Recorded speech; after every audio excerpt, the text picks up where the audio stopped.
This is Beyond Business. Witness the real lives of Cranbrook's female entrepreneurs as they candidly tell their stories, their experiences, and their struggles in raw, revealing conversations.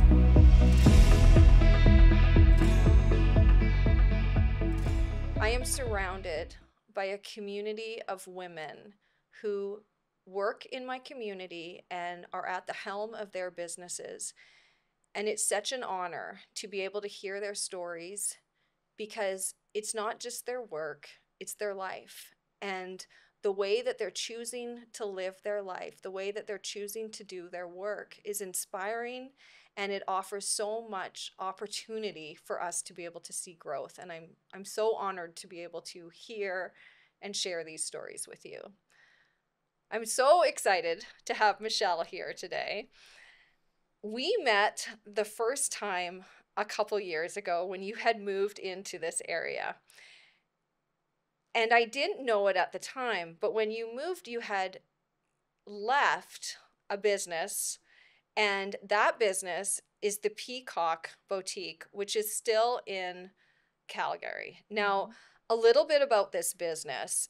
This is something that was a legacy business. So there have now been, or there are 4 owners of this business, and you were all women. Yep. So the first person that opened the Peacock Boutique brought this store to Calgary, and it was the first consignment store in Calgary. Like, can we just say that? Like, that is cool that was a part of your legacy.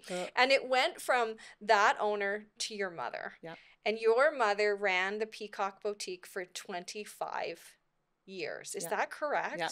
And after she stopped running it, you took it over and you ran the business for a decade. Another decade. On top of the 25 years that your mom had it. You expanded it into multiple locations in Calgary, had 3 stores, and were living your best life in Calgary. Yeah. Surrounded by incredible fashion. Mm-hmm. And now you're here. Yeah. You are in the Kootenays. And do I call you a YouTube farmer? I don't know what the word is, but you have completely changed your life. Yeah. You've completely changed your business model, and you're now running a business that's based on the life that you've created on your homestead, which is the Thai Life Homestead, is I think the name that you've given this new life of yours. Yeah, exactly. We basically we moved out here, completely changed our lives, and then basically branded our lives. I guess you could say, because we've got the YouTube channel, and then we have our Veggie Co, the Thai Life Veggie Co. So started growing veggies, and we're going to continue to grow veggies because we're basically building like a sustainable farming situation on our almost 4 acres. And yeah, I want to be able to sell veggies and YouTube about it. I love talking with you about the farm because it gives me the giggles, because most of what you were doing, you had no idea what to do when you showed up. No. And I think that is incredible. I think that you had this notion, this passion, and you just went for it. I did. Especially James, like I planted a few things when I lived in the city and grew up. My grandma was a big gardener, but she didn't teach me how to garden. I just watched her garden and mostly just snacked on raspberries and carrots from the garden. But something must have ingrained in me because if you see what I have out there, I have a pretty good idea of what's going on, and I'm growing some amazing stuff out there. And when I tell people that, like right now, this is my 3rd year gardening, their eyes just about pop out of their head, like they can't believe that I'm doing what I'm doing. So I don't even really know how it happened. I just really wanted to move away from the city, have some property, grow my own food, have some chickens, and see what happens. And that's exactly what we're doing. And it's a beautiful property. Yes. Having been out there, you guys, it's incredible the things that you've done, and the rammed earth piece and the garden, like, and the chickens. It feels so bizarre to say, but those are beautiful birds. I know. They're not food. They're friends, not food. because James and I are vegetarians. So I treat my chickens probably a lot different than most people do. They're very pampered. They all have names. And I think we started with 4. When we first moved, I think we were about 3 months in, and our friend Paul um, showed up in the back of his truck. He had 4 chickens in a cardboard box, and we had a really bad chicken coop that was on the property. Well, it just hadn't been used in about 20 years. Right. And I had no idea what I was doing with the chickens and just had to figure that out really fast because he literally showed up with 4 chickens. And now we've expanded to, I think my nephew counted 32. 32 Yeah. birds, because Yeah. you hatch. Yeah, we hatch them out on site. Of course you do. Yeah. Why wouldn't you? I'm not going to stop the girls from hatching out their babies. It's actually hatching out the babies is one of the funnest things that I've ever done with chickens. It's amazing. Just to watch them be hatched and the moms take care of them. It's so cute. Well, and there's this new phenomenon that's happening in farming. And it's an opportunity that we have because we have so much access to knowledge and resources and because of the times that we live in. But you don't have to be grandfathered into farming. No. And there are so many farmers that are showing up and doing things that they have no business doing. Absolutely. Or no understanding, and they're going for it. And what is amazing is what's coming out of that is new ways of farming, which I think look more like old ways of farming. Yeah. If that makes if I'm explaining that, rather than running down these ways that we farmed in a more industrial way for the however many years, people really want to be in connection with the food that they're eating. Oh, big time. And I had no idea how much until I opened my farm stand last summer, and the amount of people that were coming and wanting to know where their food came from and wanting to buy eggs from me because they drive by and they see my chickens foraging in our property and they want chickens that are doing that, to eat the eggs from chickens that are doing that. It's really amazing how big that has become with people that you wouldn't technically expect. And I think that's just because the quality of the food in the grocery store is just so bad.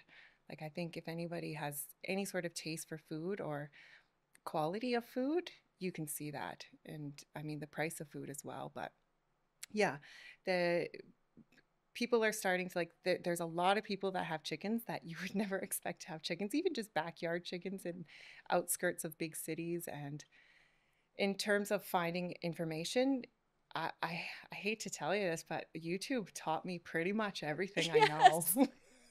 Like, there's a lot of stuff that's not true, but I've had to learn how to deal with tons of issues, like health issues with chickens. I've brought chickens back from near-death experiences literally by Googling and watching videos on YouTube and Google.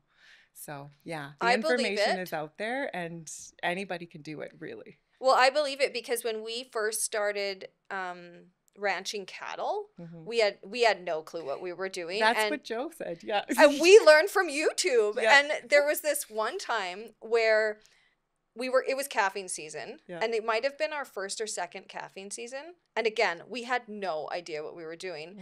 And Jody had watched this video about when the calf is born and the sack is still around the calf, what to do.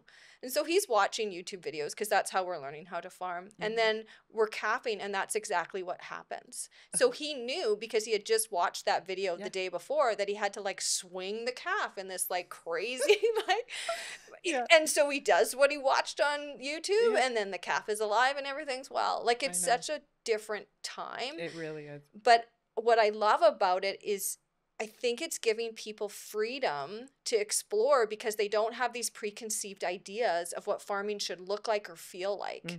Absolutely. Because the messaging has always been, you need a lot of land, you need a lot of equipment, you're going to have to work all the time, and it's not going to pay well. Yeah.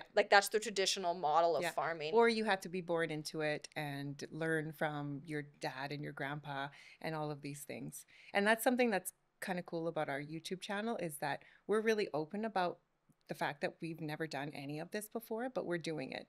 And I really feel like that has inspired a lot of people to even just start growing tomatoes on their balcony, and that's why we do the YouTube, to be perfectly honest, just to show people look, we're just 2 cats from the city Like we've run businesses before, but we've never gardened and we've never had chickens. And, you know, James is a builder, so he's got that going for him for the structures that we're going to be building on our property. And the rammed earth was new to him, jumped right in and did that. So one of the things I've been thinking about is what entrepreneurs do for others, for people that are considering entrepreneurship or considering growing, is it's almost like we're holding a light of hope. Yeah. That people can grasp onto and take for themselves. It's, oh, somebody did this, maybe I can do this too. And even just having that thought is enough that it can set people on a path. Yeah. And I love that about entrepreneurship. I think that if you were to ask me what the core of all of my entrepreneurship is, it would be that. It would be that I am just somebody that knows that I can just try. I'm not afraid to try. I'm not afraid to fail as much as other people might be. So I'm just going to do it. And then I hope that other people will follow in my footsteps. And that's what it was like with the peacock. And that's what it's like now. And so did you learn that lesson from watching your mom for 25 years? Yeah, definitely. Definitely. I think if you grow up in an entrepreneurial household, you're more inclined to become that way. So before my mom owned the peacock, she was worked in oil and gas. She has an economic degree, and she worked in engineering. She worked, you know, in the 90s in a real male dominated downtown work oil and gas environment, which wasn't favorable to women at that time, and worked her butt off to the top, and ended up in a situation where she just sort of had to throw in the towel because she had two male bosses that were just not letting her get to her potential. And she just said, you know what? I'm going to do something completely different, and found an ad in the Calgary Herald classified, because in the 90s, that's where you looked for stuff.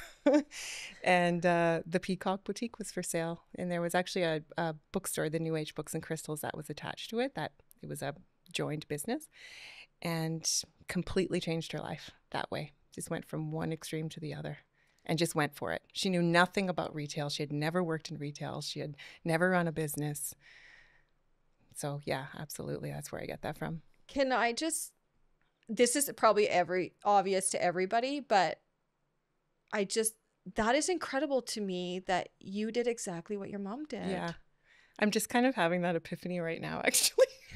Because it's always floating around, but it's never really solidified. But yeah, that is exactly what, I mean, completely different things, but just, you had that modeled to you, that you can leave what you've worked hard for. Yeah. You can leave what you've put everything into. Literally everything. And make a totally different life for yourself. Yeah. It'll be okay. And it'll be okay. Yeah. That's incredible. Yeah. It makes me think that some of the courage that you needed maybe came from that without even realizing that had been modeled to you in an obvious way. Yeah, absolutely. So let's talk about the Peacock Boutique. Okay. So your mom does this incredible thing. She finds this ad and she buys this business after she says, I'm done with you. Because that's a different time, right? For women in oil and gas, that is a different time. I can't even imagine how it was. Like, I remember the feeling of how she was. She was so stressed out, and it was just like she was fighting and fighting, and she just wasn't happy, you know? And so, yeah, it was the early 90s. Like, I was probably early high school, late junior high kind of age. Yeah. So, you know. So she buys the Peacock Boutique. And then tell me what happens. I just remember the Peacock was sold to her like as is. And like you had mentioned earlier, it was originally opened by the original owner in 1975. And the decor and the location, like everything was stuck in that time, like literally in 1975, like the wallpaper and the bad carpet and the smell and, and I guess my mom just had this, if it ain't broke, don't fix it, because it generated money. It was, it was a good business. And so she just rolled with it. And there was a woman actually that had worked for the original owner that was managing it basically. And she was an older Eastern European lady, and she was awesome. So she helped my mom a lot. She did most of the picking because it was consignment, right? So people bring their clothes in, drop them off, and then you have to pick what you want to sell in the store. And so she did a lot of that and the pricing. So she sort of took my mom under her wing and taught her the basics of how the day-to-day runs. But my mom had to completely figure out how to run a business. And when working in a business day-to-day is one thing, but running a business behind the scenes is a completely other thing. It's a whole nother job. You've got bills and governments and taxes and ordering and supplies and staff and everything, right? So she had to figure how to do all that out. And it was awesome. I worked there part-time all the way through high school. My girlfriends in high school cleverly called it the old lady blouse shop. So I always had this like idea in my head of right from the get-go that this could be better. This could be such a cool place. Like, it was cool if you were willing to dig and have that sort of thrifty vibe. But I always knew deep down in my soul that if I ever got my hands on this place, what I would do with it. And sadly, in 2012, late 2012, my mom passed away from a really long battle with cancer. And the business wasn't technically left to me, but I took it because I knew that if I didn't know what was going to happen to it. And I didn't want it to go away. I wanted to take what my mom had done and roll with it and make it better. And just, I don't even know how to describe it. I just wanted to make sure that it would always be around. So a few months after that, I met James, my husband, in January of 2013. And lo and behold, he is a builder and a very creative designer. And we decided to move. Well, they ended up tearing down that building that the Peacock was originally in. So we moved it to a more upscale part of the area that it was in Kensington. And just blew up from there. Just taking all of the clothes that were there and putting it in a nice, clean, stylish shop. It just skyrocketed. You got to do all of the things that you had been yes, daydreaming about since the 90s. Since the 90s. Like, finally. 25 years felt later. So good. It felt so good. And I knew that it was what my mom wanted to do, but she just didn't have the energy in the end. And I knew she was proud. I knew she was looking down on me the whole time. Still is.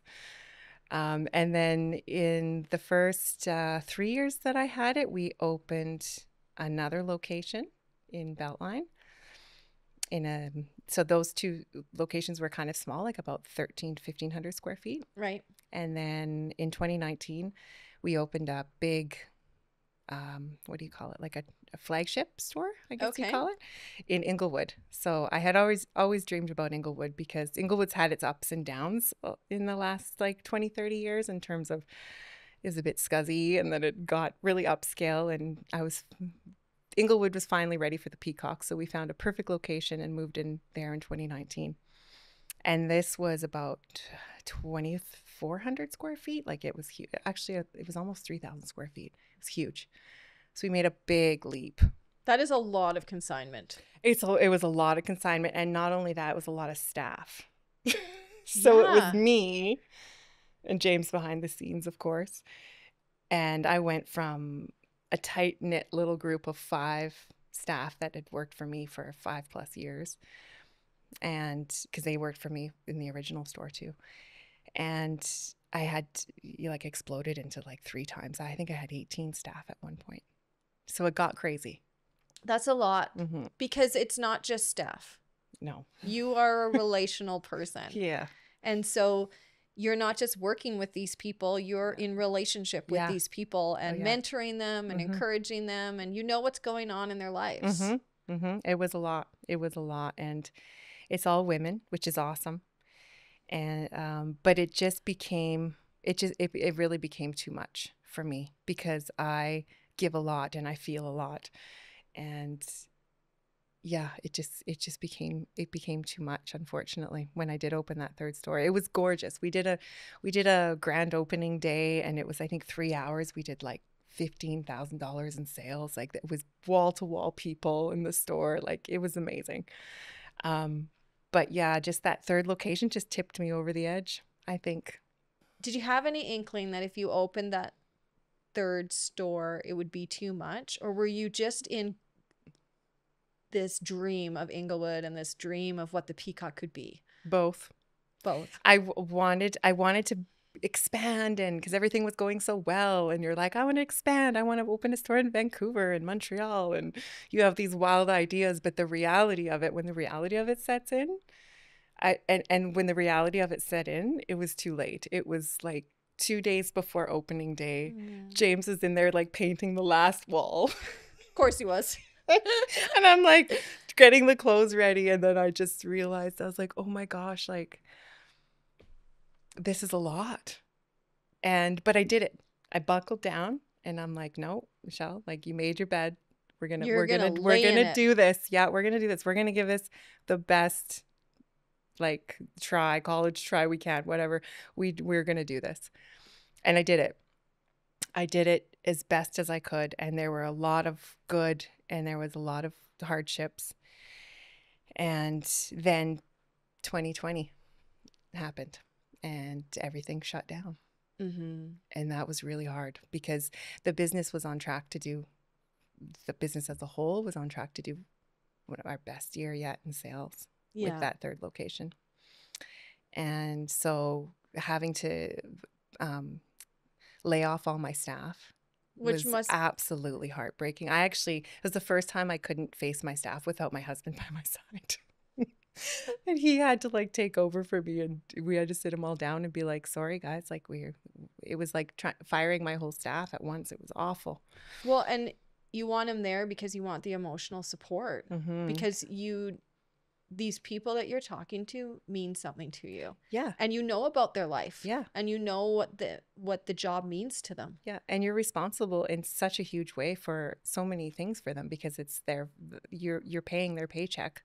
Like, because they're working for you, they have their apartment and their car. And so it was really hard, that shutdown. And luckily, there was government subsidies and whatnot, but the shutdown in 2020, when they, I didn't have a job to go to, nobody did, was what actually led us to where we are today, strangely enough. So the world is shutting down. You've closed the doors to the Peacock Boutique. Were you online at that point? Like, did you have your clothes online? Yeah. So did you sell online? Yeah. Okay. So we did. So that was potentially still happening, but that wasn't the lion's share of your business. The lion's share was people coming into the store and going through and purchasing directly. And which you would, I think you would probably expect for consignment. Yeah. It's definitely, because everything's one of a kind, so it's a little bit more tricky to be online. But we had a pretty big social media following on Instagram, and we also had our website. So that's what we ended up turning to, and that kept the lights on basically in the store for the however months we were shut down, 3 months I think it was that income that was coming in. And I had a few girls that would come in and do Instagram stories and stuff and sell things and fulfill online purchases. But yeah, it was sad. It was really sad. So what part of it was sad for you? Just shutting it down. I remember it was the day that the government mandates came and said, all businesses need to be closed. And I had gone into the Inglewood store to open it up for the day, and there was literally tumbleweed rolling down. Because it's Alberta. Because it's Alberta. But Inglewood's usually like traffic. We were right on 9th Avenue, like right on the main drag. And I remember looking out the window. It was just so ominous. There was nobody on the streets. It was the first big, like, there was a pandemic, everybody stay home. And it was just so sad. And I just closed. It was 3:00 in the afternoon, like on a Saturday. There was nobody there. It was just so odd. I just closed the doors, and there's nothing that I could do. Yeah, but so that happened in when did everything shut down? In March of 2020. And Mhm. I opened the store in May of 2019. So it had only been open for a year, Yeah. that location. So everything's closed and you came here. Yeah, Because why would you stay in the city? exactly. Thank goodness I didn't want to stay in this city. But James has family out at Ty Lake because he's from there. And we ended up getting to stay at a place at Ty Lake. And that was the first time I had spent any time out here. James grew up out there and fell in love with it. I don't know what else to say. I absolutely I had the best summer of my life. Yeah, it felt like home. And so different from the life that you'd been living. Yeah. Yeah, which was very stressful, rewarding, but stressful, fast-paced. And I felt before even the COVID happened, I was starting to really feel that like grind of the city wearing on me. Just that the noise, and Calgary's grown so much and it still is. And I've grew up there my whole life. So it just felt I didn't know what else to do, but I was definitely feeling the sirens and the lights, and everything was just a little bit too much. So coming out to the lake was just so nice. The quiet, the loons, the crickets, the stars. Well, and then you add to that feeling that you had a few days before you opened your flagship. Mm-hmm. Like, I've created a monster. I mean, it's I not literally really a had monster, created but I think sometimes when you're ambitious and you're goal driven and Yeah. you're motivated, that we make plans. Our present self makes plans for the future, not realizing how our future self is going to feel about the plans that our totally. present self is making. Totally. You know, and we don't always know when to dial it back Mhm. because that's where we're going. Yeah. You know, like And there's no one to blame because you did it. Yes, that's So, the like, it's worst your fault. part. Not that you would, but Oh, yeah. I would, Michelle. I'm happy to blame someone else if I can get off the hook. I remember saying to James, I'm like, how did you let me do this? And he's like, you can do it, babe. And I'm like, okay. My biggest cheerleader. But yeah. So you get to the lake. Mm-hmm. When did you know that you needed to not leave the lake? Because the world didn't close forever. No, I think it was only 3 months. And then what ended up happening was we would just go home because we had the lake for 2 summers in the end. Yeah. And so once everything opened back up, I remember, the big announcement, okay, the businesses can open back up. And then that's a whole can of worms because I got to get all my staff back and who wants to come back and who can and who can't and where is everybody, and Yeah. just trying to, and with the 3 locations, it was really tough to just wrangle everybody back to get back to work. And does everybody feel safe to come back to work? There was just so many things. And I remember really not wanting to come back. I remember sitting down on the dock at the lake and crying really hard because I didn't want to come back. I didn't want to go back there. I want to stay here. So that's when I knew. I'd never felt so strongly about anything in my life. Wow. So that's when I knew I was going to go back and I was going to figure out a way to be out here where I am now for the rest of my life, no matter what it takes. And that ended up being the hardest decision I ever had to make. So what part was hard? Because you just said that you knew you needed to do it. So that sounds like there wasn't a wrestling. No. Do you know what? Like, it's not like you were back and forth about, like, it's like it dropped into you and you knew without a doubt that your life needed to change and this is how it needed to change. Yeah. So what were you wrestling with? The legacy part of the business, the fact that it was my mom's, and what would I do with a business, and would I be able to run the business from afar? Would the business survive without me? If I was to sell the business, who would I sell it to? So many things. So much uncertainty. But the 2 main things were letting down my mom, feeling like I was going to let her down, and my current family, that I have 2 brothers and a dad. Because this And is part of their legacy. yeah, Like, even though they weren't running the boutique for the yeah, last 10 years. I kept the torch going, and Yeah. they loved that. Yeah. Because it kept them close to your Yeah. mom. Yeah. And it was like the peacock was always there. And that's where Michelle was. James was another factor because he just poured there was blood, sweat, and tears in every single one of those stores of each of those things. All the work and love that he put into building me those shops. That was a tough one. And then the staff, like feeling like I was going to let down the staff. So those were the three main factors that I had to get over. And come to grips with. Yeah. So which of those carried the most weight?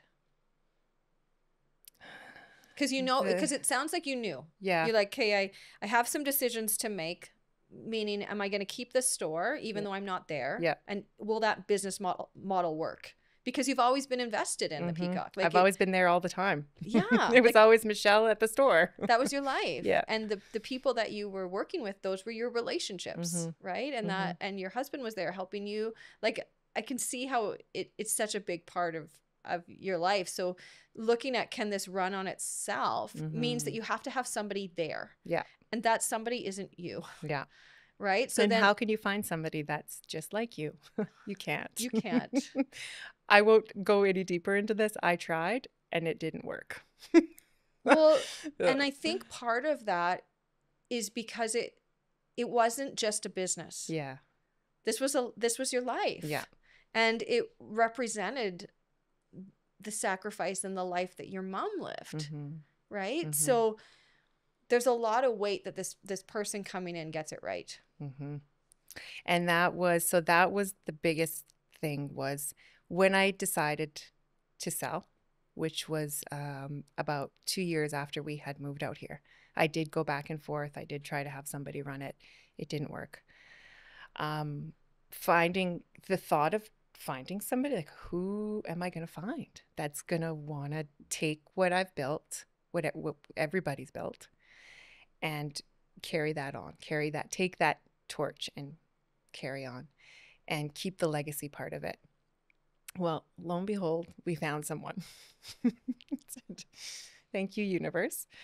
And when I very first met her, she's a mom, stay-at-home mom her kids were all grown up and in school, and she wanted to do something that was basically exactly the Peacock and have something to pass on to her kids. And it just worked out, like the stars literally aligned. I think James made one phone call to a business associate that he had met, done some work for in Calgary, and he got us in touch with this couple, and they ended up being the people that bought the store. And when I first met her, one of the first things that I told her was that I wanted to sell it to somebody who would carry it on as a legacy business, and she just started crying. So it was a done deal right at that moment. Well, and I'm just so struck by her decision to purchase the Peacock was like your mom's decision to purchase the Peacock. Like, I don't want the life that I've been living. Not that there was anything wrong with it, but I need to change my life. She needed something for her. Yeah. And I want something that I can share with future. Like that sounds so much like what your mom did when she took over the Peacock. Yeah, exactly. That's incredible. I know. Yeah, it's really cool. She's doing amazing with it. I peek in on their social media every once in a while, not too much, but I'm just absolutely thrilled, and she's loving it. Well, she did an interview like this, actually, that I got to watch, and it was kind of interesting because it was like watching me like 10 years ago. Yeah, it was really cool. Like at the beginning when you exactly. when you were first starting. Yeah. Well, and that's what legacy is about. Yeah. It's about that continuation of this story and it being a gift. How did you hold the piece? Because it sounds like when you found that person, you knew you could release it. Yeah. But talk to me about the piece that this was your mom's. Like letting go of the fact that it was my mom.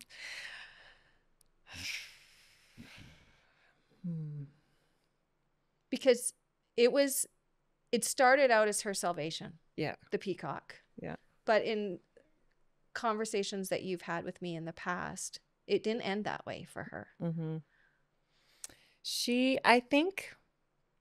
I think because of what I'm doing now, I knew she would be so proud of me that I was able to forgive myself and let go of the mom piece attached to it, because I felt like I did everything that I could, that I had the capacity to do in keeping the business alive, and then pass the torch to the right person that I knew 100% without a doubt was. And then I'm going on to do things that are equally, if not better, with my life, and taking everything that I learned from her and from the experience that I had at the store and moving forward with that. And I just knew in my heart 100% that she would be, if she was alive, she would be 100% had my back. Right. Yeah. So it's part of the being able to release it was knowing it was going to the right person. Mm-hmm. Like that's what made it okay. I never would have. I just had this conversation with my brother. He's visiting. And I've told him this before, but I said, I would never have sold the business to just anyone. And he said, I know. Even if it would have taken 10 years, I would have, struggled through and waited for the right person. Right. Mm-hmm. So now that you've left that, that struggle that you had around it, it seems like that must be gone now. Yeah. Oh, yeah. Like there's nothing left in terms of the angst or the struggle. Like releasing the peacock, it was hard. You knew you needed to do it, but once it was the right time, meaning with the right person, you were able to let go. Yeah. And sometimes I sit there and I'm like, am I okay with this? And I am. I am okay with this. Like that's a big thing, because some people have regret, or people ask me that all the time. Do you regret that decision? I can tell you 100,000 million% no. Well, and it's such a funny thing. Like if people that don't know you, if they look at this, like this is a 180. Like we're talking somebody that is involved in fashion, living in a big city, managing 3 stores, owning these stores, like, and now you're talking to chickens in the Kootenays. Like it is such a different life. Yeah, digging potatoes in my bare feet, walking around in the forest with my bare feet, like totally different. Totally different. But I don't get the sense that it's a departure from who you are.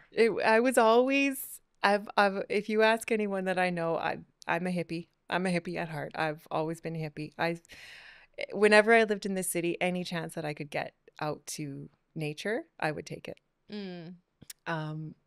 But yeah, I have some people that have met me out here that really think I went from that like city girl to farm girl just really quickly. But the true essence of me is I love to be in nature. I love animals. Growing food to me is just like a miracle,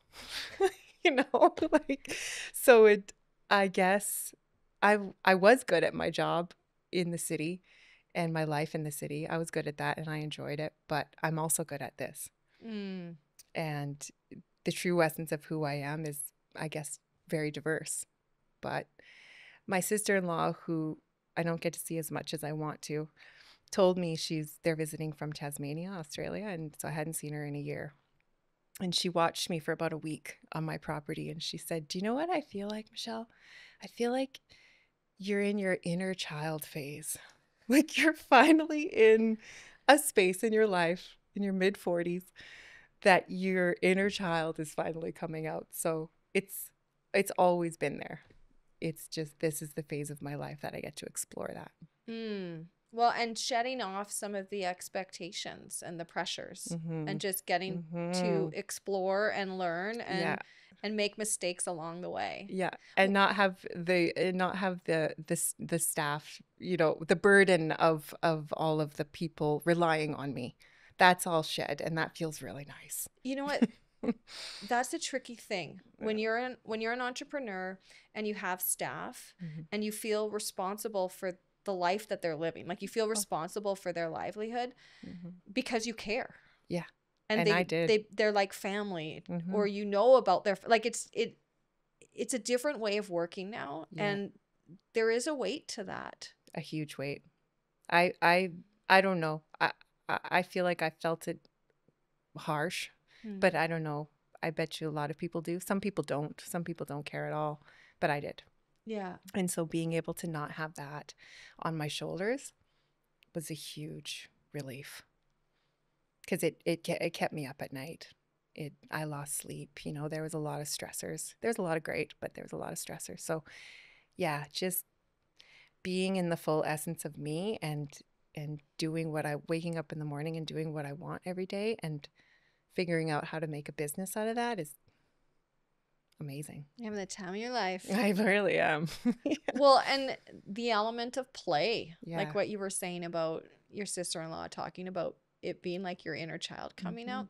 There's so much freedom to play when it's you Yeah. and your partner and Yeah. you're on this land and you've got your birds and Yeah. your dogs. And there's so much potential. Like there's so much that we can do on our property. There's so much potential. We bought a piece of property that is beautiful in its bareness, but needed to be built up. And that's all that we want to do. And so the possibilities of what we can do on our property are really endless between James and I. Like we've got at least 20, 25 years of projects. Well, and you touched on something that I think is a common experience for a lot of entrepreneurs. You said, I could do that well, or I can do this well. I think a lot of times for entrepreneurs, there's lots of different things that they could do. Yeah. And at some point we have to be selective because otherwise we end up in a situation where we have 3 stores. Yeah.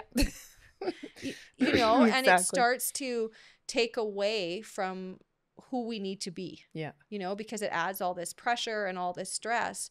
But I guess what I'm trying to touch on is just because we can doesn't mean we should. But when you're growth focused, it's hard to realize that you shouldn't. Yeah. Because you're like, oh, but I can. Oh, Yeah. we should do this. I Like, know. I'm very much like that Yeah. as well. But what's really great, I think, now that you're at Thai, is that the growth is all right there on the property, you know, and there's so much opportunity to expand. Yeah. But it doesn't seem like it'll have the same burden piece No. that the store did. No, it won't. It won't. And we can take things like right now we have 1, 2, 3. We have 4 projects that are in the works that aren't done. Like we have a sauna and we have a greenhouse and we have a chicken coop. And then we have a carriage house that are all like kind of done. So yeah, I think James is the one that's biting off a little more than he can chew right now. So I just try to keep him like task oriented.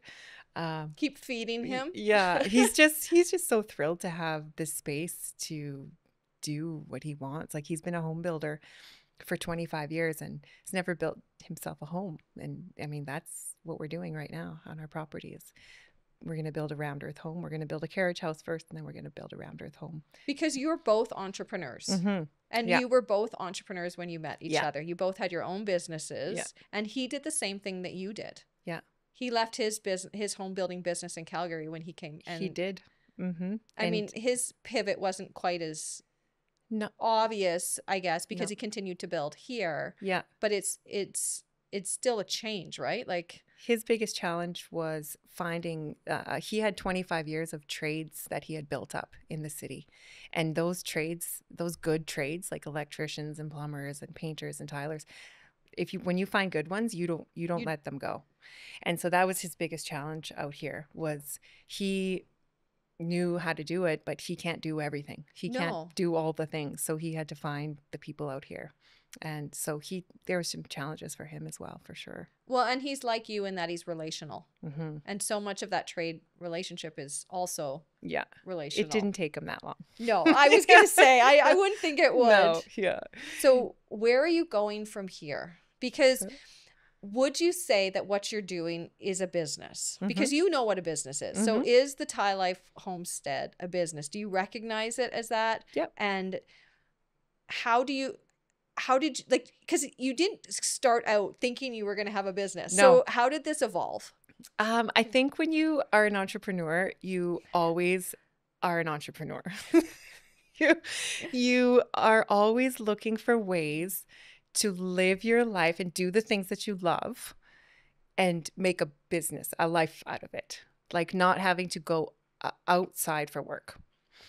So when we got this property, there's nothing but potential, like I said. So we want to grow these gardens that we've never grown before, and we want to raise these chickens that we've never raised before, and we want to build these buildings in these building methods like rammed earth that not very many people have done in North America, and nor have we. And we just see that as an opportunity to share with people. So we started our YouTube channel. It was 2021, January 2022. So we had lived on our property for almost a year. Mm-hmm. And we were doing things. James started building a reciprocal framed Hobbit hut roof, and we're doing all these. And I'm like, we should be sharing this. Like, this is some cool stuff that we're doing here. So that started the YouTube channel. And I mean, YouTube's a tough game. Like, you have to be on YouTube, and you have to be really committed to YouTube to make money on YouTube. So that's, something that will probably be lucrative in the next 5 years. But then we wanted to do the rammed earth. So we started doing the rammed earth. And, when you're doing something, a different kind of building method in a small community, word travels really fast. Yes. And so we have people that come visit our property all the time. And James has actually gotten, I think, 3 or 4 big building projects out of just the fact that we're building rammed earth on our property, and they're interested in what we're doing and perhaps having rammed earth done, or just think that James is really cool that he's doing something like that. Like, this guy must know what he's doing, which he does.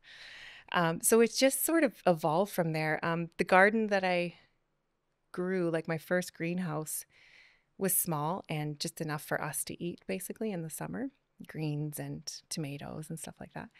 And then when we expanded our big garden, it was a little, not enough to sell veggies full time, like have a farm stand 7 days a week, but a little bit too much for us to consume. So I started the Thai Life Veggie Co. last summer, just in the Hobbit hut that I just talked about that we made. And we made signs, and people would come by on the weekends, and I used my sweet merchandising skills that I learned from the Peacock to make everything look pretty and design a logo and stickers. And it was awesome. And just doing what I want to do and figuring out a way to make a living out of it is just what we're doing. And now we have a workshop going on our property for rammed earth, and that it's just the connections that you make with people, and who knows where we'll end up. Like, I know we'll be fine. I have no question. The 1,300 square foot year-round greenhouse out of rammed earth that we're building right now, this winter will be our first test to see if we can grow food year-round. Yeah, and that's sort of my big ticket item that I'm really counting on, because I want to be able to grow as much as I can, but I'm going to try to focus on specific things like that people can't find around here year round, that like tomatoes, cucumbers, peppers, potentially fruit, and be that person that can provide that for the community of the East Kootenays. Fresh, amazing organic produce year round.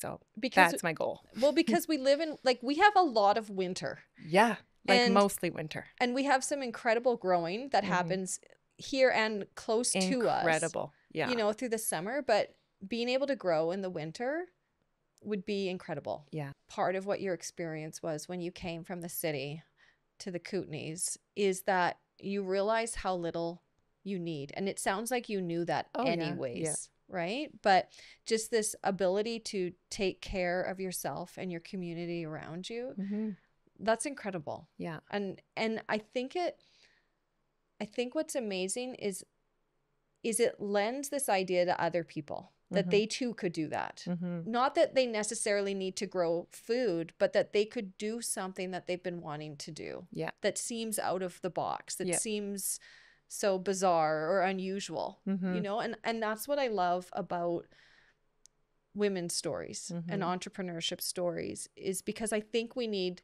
hope, and I think we need inspiration. Mm-hmm. And it doesn't mean we all need to do the same thing by any means, but when people are doing things that are unusual, it's, oh, okay. And it Yeah. just kind of sheds light on the possibilities. Yeah. Yeah. No, it's true that like a lot of people just are conditioned to think that they have to go to school and get a degree, and you know, there's nothing wrong with that. But you're put into this kind of like a box when in my mind, people are best at doing the things that they love to do. I'm so glad you said Yeah, that. that you're going to be the best at doing what you love. So if you can figure out a way to do that, like I love gardening, and guess what? I grow really good stuff. Like, and it's amazing what I'm doing. And it's because I love it. And there's no reason why you can't figure out a way to do what you love and still make money and live and not have to go begrudgingly to a job that you dislike and get a paycheck and take your 2 weeks, and you know, your life could just be doing what you love and living your life to the fullest every day. That's the appeal of entrepreneurship. Mm-hmm. Like that's what this is about for Mm-hmm. me too. Mm-hmm. You know, that life can be a source of joy. Yeah. And work can be a source of joy where it doesn't even feel like work. Yeah. It can all just be living. Yeah. And living well. Yeah. And you can change things. Like you don't have to do the same thing all the time. Like when I ran the Peacock, I loved running the Peacock. Like I loved it. I was just on cloud nine. I'd wake up every day so happy to go to work. And one day I didn't want to do that anymore. So I'm going to do something else. And there's absolutely nothing wrong with that. I'm really glad that you shared that, because when you were saying how much you love gardening, that was my question. Well, did you love being in the Peacock? Yeah, I loved it. Well, and I think that that's an amazing thing to say, because Mm-hmm. I think we can, when we build a business, it's kind of your baby to Mm-hmm. some degree. Oh, big time. Yeah. You know, and I think that there can be a lot of weight when you feel like you don't want to do it anymore. Yeah. Yeah. It's because yeah, it was like something you once loved. It's like an ex-lover. It's your baby that turns into an ex-lover. That seems really weird, but it's true. Like sometimes you just got to move on. You change, you evolve throughout your life as well, and your interests changed, and your energy levels changed too. I remember my mom always saying that about the Peacock, like you really have to be into what you're doing, like really passionate about fashion and consignment and be a people person, but you have to have a lot of energy. And I think that's what ended up happening was I got tired and I didn't have everything that I could give to it. And now at the homestead, it's like, now I'm my inner child and I have nothing but energy to well, and you can pace love. Yourself. Yeah, I can. You know, in a way that honors where you're at. Yeah. Mm-hmm. Yeah, totally. Well, one of the things that's come up in some of the conversations that I've been having with women is the fear related to doing things. But when I look at you and I look at the decision you made, that doesn't seem to come up in the same way that I see it coming up for other women. And I think that I'm not sure, but I think that there's a part of the way that you see the world that has enabled you to move through things.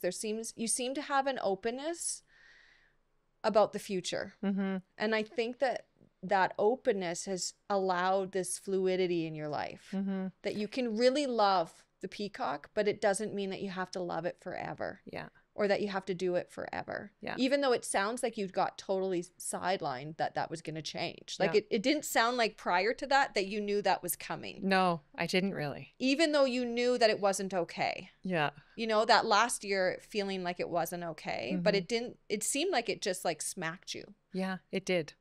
It did. Because I knew something was off, and then what smacked me was the realization of coming out to the lake and thinking like, could I live here? Like, this is where I feel really good right now. So could I make a life here? That was the realization. But how I navigate through life and always have is I follow my gut and I just trust. I trust in myself and I trust in the universe. And I just know that if I feel something as strongly as I did about that, that it will work out in some way. It doesn't mean that there's not work involved to make that happen, but it will work out. I'll make it happen. Right. No, I'm And very strong that way. and was your mom like that? Yep.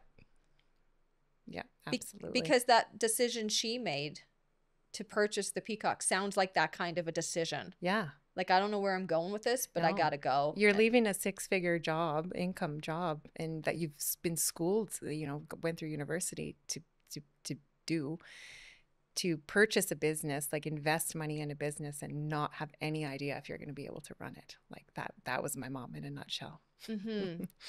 So again, yeah, seeing her do that, it's just part of me. Guess I'm very much like her. Yeah. Well, and knowing that I've seen this other woman Mm-hmm. follow her gut Mm-hmm. in this way and make these decisions for her life, it almost gives us permission. Yeah.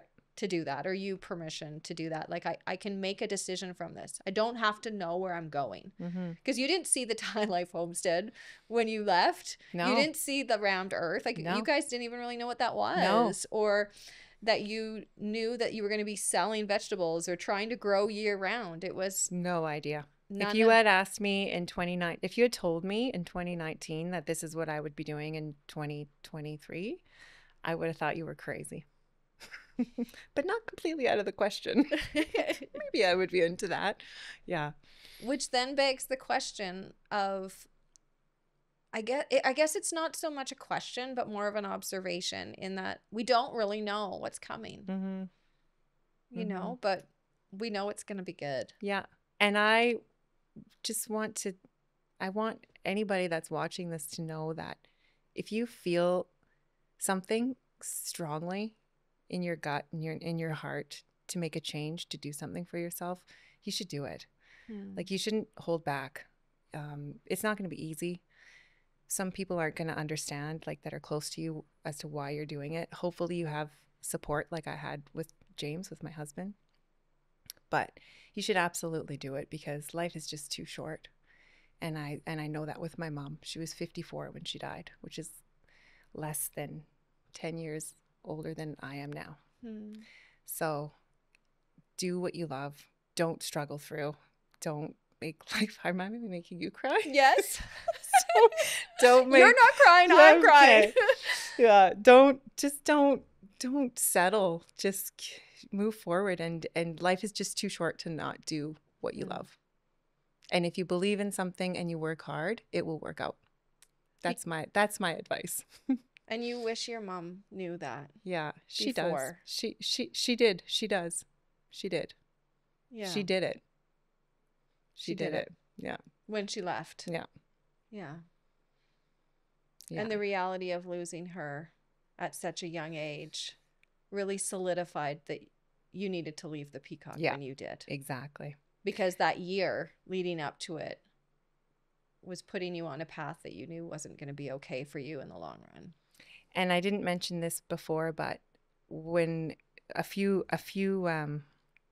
about a year before, or 2 years before she passed, she wanted to sell the peacock too. And unfortunately, her husband, my stepdad, he didn't want to. It was his whole life. Like, he was involved in business as well. And he didn't want to. And so she struggled through, and lucky that they didn't, because it gave me all of this, what we've just talked about. But when I wanted to sell, I knew that she would have had my back, because I didn't know how she felt back then exactly, but when it happened to me, I knew how she felt. You're like, oh, yeah, probably could feel the full weight that she felt. And anybody out there that's watching this, like, you know when you're ready, and don't suffer. Just move on. Yeah. Whether it's scary or not, whether you know what's coming or not, when you know that you need to go, just go. Yeah. The ramifications of not, I think, are more harmful in just stress and anxiety, and that all wears on you, and that can turn into not so good things health-wise, and it's just not a good situation. So I don't want to end on a dark note. it doesn't feel dark to me, because that message of, if you need to leave, leave, is full of light, because you're an example of what happens when you do what you need to do. And the life that you're living now is a reflection of that. Yeah. Yeah. And also, I feel like what the life that I'm living now is what she would have wanted to do when she wanted to sell the Peacock. They wanted to buy a boat and sail around the world, and, you know, not exactly the same, but yeah. So that is good. It is good. But have some freedom, and and be able to be living the life that you want to live.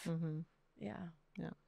I'm so thankful that you came today and that you shared your story. I love hearing about the Peacock Boutique and your transformation to the Thai Lake homestead.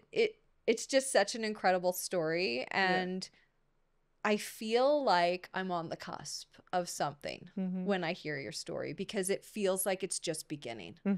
It is. And that part is so excited. It really is just beginning. And because you had no idea what you were doing, I'm like, we have no idea what you're going to do next. Yeah. Like, it just feels like this could go anywhere. It could. But it'll go places. Yeah. Yeah, I know that without a shadow of a doubt. It already is. But like I said, the possibilities are really endless. So thank you for taking the time. It was a pleasure to talk with you, Michelle. Pleasure is all mine.